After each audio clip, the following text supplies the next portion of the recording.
Literasi anak Papua menerima kunjungan PT Freeport Indonesia di Makassar.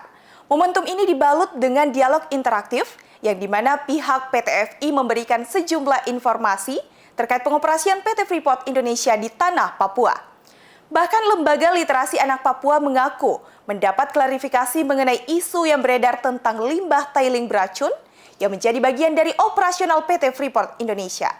Simak berita selengkapnya untuk Anda.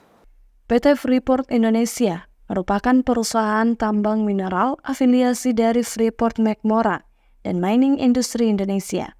PT FI menambang dan memproses biji menghasilkan konsentrat yang mengandung tembaga, emas, dan perak yang kemudian dipasarkan ke seluruh penjuru dunia.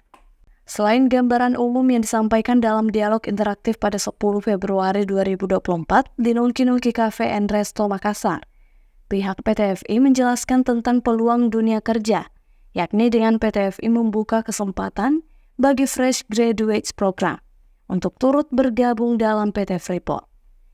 Di balik peluang dunia kerja yang disediakan, PT FI menghadapi sejumlah tantangan dalam mengadopsi Industri 4.0, yakni integrasi teknologi baru ke dalam proses produksi yang sudah ada, penggunaan robotik, Internet of Things atau IoT, dan sistem otomatisasi yang lebih canggih memerlukan perubahan besar dalam budaya kerja dan infrastruktur perusahaan.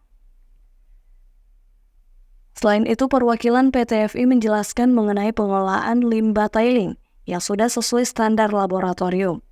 Robert Sarwon dari Departemen Environmental PT FI mengungkapkan sejak awal operasi hingga sekarang telah mengembangkan kepedulian terhadap lingkungan yang berlangsung secara berkelanjutan.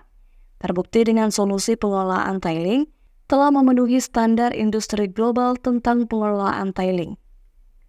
PT FI juga memiliki sistem pengelolaan limbah yang komprehensif, menerapkan prinsip-prinsip 3R, Reuse, Recycle, and Reduction, yang dikelola sesuai dengan peraturan pemerintah Indonesia.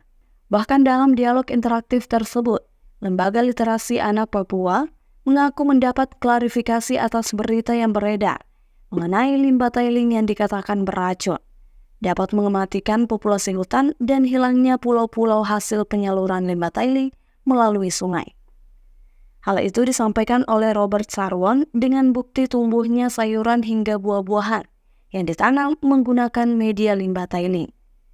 Kemudian hilangnya pulau-pulau hasil penyaluran limbah tailing melalui aliran sungai tersebut tidaklah benar. Yang terjadi justru munculnya ekosistem baru dan pembentukan dataran rendah area muara sungai. Hal ini memicu keanekaragaman hayati untuk mendapatkan habitat yang sesuai. Rahmatia, Unhas TV.